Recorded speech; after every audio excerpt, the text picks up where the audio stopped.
হয় ৰাজদীপ চাওক, কাইলৈ যিহেতু ভোট গ্ৰহণ প্ৰক্ৰিয়া ৰাতিপুৱা 7:30 বজাৰ পৰা আৰম্ভ হ'ব আৰু মই এই মুহূৰ্তত বঙাইগাঁও মহাবিদ্যালয়ত উপস্থিত আছোঁ। বঙাইগাঁও মহাবিদ্যালয়ৰ পৰা যিসকল পলিং বিষয়া, প্ৰিজাইডিং বিষয়াসকলে এনেধৰণে তেওঁলোকৰ গন্তব্য স্থানলৈ ইয়াৰ পৰা ৰাওনা হ'ব। তাৰ পূৰ্বে তেওঁলোকক যিসমূহ সামগ্ৰী লাগিব, এই সামগ্ৰীসমূহ ইয়াত বিতৰণ কৰি থকা হৈছে। মুঠ 4,99,718 গৰাকী ভোটাৰে এইবাৰ ভাগ্য নিৰ্ণয় কৰিব জিলা পৰিষদ, আঞ্চলিক পঞ্চায়ত আৰু ৱাৰ্ড যি সদস্যৰ বাবে মুঠ 1,919 গৰাকী প্ৰাৰ্থীৰ ভাগ্য নিৰ্ণয় কৰিব এই 4,99,718 গৰাকী ভোটাৰে। আৰু যিসকল পলিং বিষয়া, প্ৰিজাইডিং বিষয়া ইয়াত তেওঁলোকে সাজু হৈ আছে, নিজ নিজ গন্তব্য স্থানলৈ তেওঁলোকে সামগ্ৰীসমূহ পালেই হয়তো ইয়াৰ পৰা ৰাওনা হ'ব। মই তেওঁলোকৰ মন্তব্য ল'বলৈ যত্ন কৰিম এই মুহূৰ্তত। ক'ত পৰিছে আপোনালোকে? নমস্কাৰ, মোৰ পৰিছে দক্ষিণ দেওহাটী এল পি স্কুল। ল'লে সামগ্ৰী লোৱা নাই, আমাৰ প্ৰিজাইডিং ছাৰ অহা নাই, আহি ৰাওনা দিছে, আহি আছে। আৰু আমাৰ ছেকেণ্ড পলিং, মই ফাৰ্ষ্ট পলিং হয়, আমাৰ ছেকেণ্ড পলিং আৰু থাৰ্ড পলিং সিহঁতে আহি আছে। অলপ পিছত কিজানি আমাৰ বিভাগীয় কৰ্তৃপক্ষৰ পৰা আমাক জনাব মাল পাতি আমাৰ ৰিচিভ কৰাৰ কাৰণে, তেতিয়া আমি ল'ম আৰু কি। হয় দাদা, কেনে পৰিৱেশ? ইয়াৰ পূৰ্বেও নিশ্চয় এই দায়িত্ব আপোনালোকে পালন কৰিছে। হয়, তো মই ইতিমধ্যে ইয়াতে আহি পাইছোঁ। আমি যিখিনি মোৰ পৰিছে আপোনাৰ এই ডুমৰীয়া এল পি স্কুলত, তো আমি ইতিমধ্যে ইয়াত আহি পাইছোঁ আৰু ইয়াৰে যিখিনি দায়িত্ব আমি দেখিছোঁ ভালে পাইছোঁ অলৰেডি। আৰু অলপ পিছত হয়তো আমাৰ যিখিনি যাৱতীয় বস্তু পাম সেইখিনি হয়তো আমাক কাউণ্টাৰৰ পৰা দিব। মোৰ 32 নম্বৰ কাউণ্টাৰৰ পৰা আমবাৰী বাৰেগড়ত, তো এইখিনি পালে আমি আমাৰ ডিউটি ৰাওনা হ'ম। ইয়াৰ পূৰ্বে এই দায়িত্ব নিশ্চয় পালন কৰিছে? কৰিছোঁ ইনশাল্লাহ। মই এবাৰ কৰিছোঁ, ভাল লাগিছে, বিৰাট ভাল লাগিছে। হা, সামগ্ৰী ল'লে ক'ত লোৱা নাই, মই পঢ়িছোঁ Kakoijana L P school, Kakoijana L P school.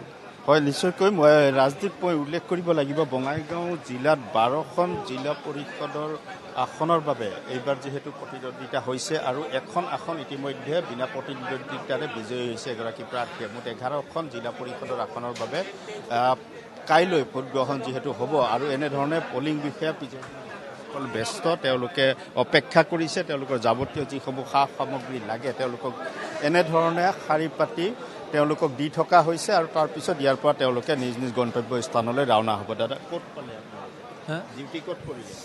Ambari GP, Ambari GP Baregarh Rangapani ZPC আণ্ডাৰত।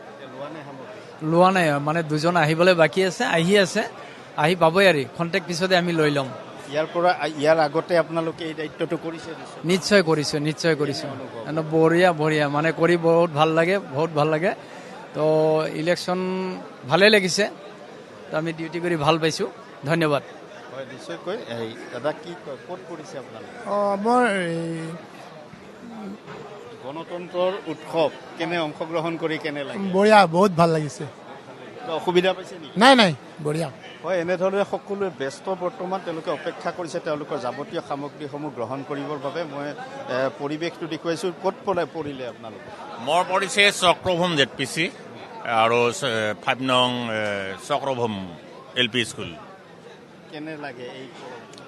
বহুত ধুনীয়া, কিন্তু ইয়াৰ আগতে ইয়াতে কৰা নাছিল, অভয়পুৰীত কৰিছিলোঁ। অভয়পুৰীতকৈ ইয়াতে বহুত বেটাৰ পাইছোঁ। কাম যথেষ্ট থাকিব আজি ৰাতিৰ ভিতৰতো। কাইলৈ ৰাতিপুৱা যিহেতু ৰাইজ ওলাই আহিব ভোটদান কৰিবলৈ, কেনে অনুভৱ হয় ৰাইজৰ লগত? এতিয়া আমি যাম, ৰাইজৰ লগত আমি মিলি কামখিনি কৰিব লাগিব। আমাৰ যিখিনি দায়িত্ব সুচাৰুৰূপে পালন কৰিব লাগিব, আমাৰ এইখিনি কৰ্তব্যখিনি নিষ্ঠাৰে পালন কৰিম বুলি ভাবিছোঁ আৰু আশা ৰাখিছোঁ ৰাইজে সহায় সহযোগ কৰিব। হয়, নিশ্চয়কৈ ৰাজদীপ, বঙাইগাঁও জিলাত 12খন জিলা পৰিষদ, 65খন আঞ্চলিক পঞ্চায়ত আৰু ৱাৰ্ড 650টা ৱাৰ্ডৰ প্ৰাৰ্থী ইয়াত প্ৰক্ষেপ কৰা হৈছে আৰু সেই ধৰণে কাইলৈৰ দিনটোত ভোটগ্ৰহণ প্ৰক্ৰিয়া যিটো অনুষ্ঠিত হ'ব আৰু নিয়াৰিকৈ, যাতে কোনো ধৰণৰ বিঘিনি নোহোৱাকৈ, অপ্ৰীতিকৰ পৰিস্থিতি উদ্ভৱ নোহোৱাকৈ যাতে এই ভোটগ্ৰহণ প্ৰক্ৰিয়া সম্পন্ন হয়, তাৰ বাবে কিন্তু জিলা প্ৰশাসনে যিখিনি কৰিবলগীয়া সমস্ত ব্যৱস্থাখিনি কৰি তোলা দেখিবলৈ পোৱা গৈছে। আৰু পলিং বিষয়া, প্ৰিজাইডিং বিষয়াসকল এনেধৰণে সাজু হৈছে, তেওঁলোকৰ নিজ নিজ গন্তব্য স্থানলৈ কিছু সময় পিছতে ৰাওনা হ'ব। গণতন্ত্ৰৰ যি উৎসৱ, এয়া যাতে সীমান্ত চৌধুৰী, আপোনাক এই মুহূৰ্তত ধন্যবাদ জ্ঞাপন কৰিছোঁ।